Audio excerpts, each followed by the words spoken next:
প্রায় দীর্ঘ ১ মাস অপেক্ষা করার পর আলহামদুলিল্লাহ চীনা হাঁসের ডিম থেকে বাচ্চা পেয়ে গেছি। আর সকালবেলা খামারে এসে দেখি কিভাবে যেন একটা বিড়াল ঢুকে পড়ছিল খামারে। তো সেই বিড়ালটাকেই কিন্তু তাড়া করতেছিলাম। আসসালামু আলাইকুম। আজকের দিনটা কিন্তু খুব সুন্দর রৌদ্র উজ্জ্বল ছিল। আর খামারে একটা বিড়াল ঢুকে পড়ছিল কিভাবে জানি, সেই বিড়ালটাকেই কিন্তু তাড়াচ্ছিলাম। আর এই বিড়ালটা কিভাবে ঢুকছে তো সেটাই কিন্তু বের করতে হবে এখন। না হলে কিন্তু খামারে প্রচুর পরিমাণে রিস্ক হয়ে যাবে। হাঁসের বাচ্চা, মুরগির বাচ্চা খেয়ে ফেলবে। তার পাশাপাশি সকালবেলা আমি কিন্তু খামারে চুন নিয়ে এসেছি। এগুলোকে মূলত আমাদের দিকে পাথরের চুন বলে। এই পাথরের চুনগুলো মূলত জীবাণুনাশক হিসেবে ছিটানো হয়।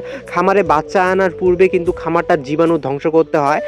চুন ছিটিয়ে জীবাণু ধ্বংস করব, তার পাশাপাশি আরও কিন্তু অনেক জীবাণুনাশক স্প্রে আছে, সেগুলো ছিটাবো।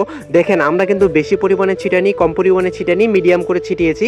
আর একটু পরে কিন্তু আমি বাসায় চলে এসেছিলাম। বাসায় আসার মেন কারণ হচ্ছে চীনা হাঁসের ডিম থেকে বাচ্চাগুলো ফুটে বের হওয়া শুরু করছিল। এটি মূলত কালকে রাত থেকেই বাচ্চা ফুটে বের হওয়া শুরু করছিল। আজকে সকালে বাচ্চাগুলো শুকিয়ে গেছে। এই বাচ্চাগুলো সুন্দর মতো এখন তার মায়ের কাছ থেকে নিয়ে আমরা ব্রুডিং সেট আপে দেবো। ব্রুডিং সেট আপে দেওয়ার মেন কারণ হচ্ছে বাচ্চাগুলো সেখানে সুন্দর মতো তাপ পাবে, যত্ন পাবে, ওষুধ পাবে, খাবার পাবে। মায়ের সাথে থাকলে সেটা নাও পেতে পারে। তো খামারে আনার পরেই প্রথমত আমরা পানির সাথে অভ্যস্ত করাচ্ছি। আর দেখতে দেখতে কিন্তু আমাদের মানে বাচ্চাগুলো তুলতে তুলতে কিন্তু কারেন্ট চলে গেছিলো, তাই একটু পরে কারেন্টটা চলে আসলো, সুন্দর মতো বাচ্চাগুলো তাপ পাচ্ছিল।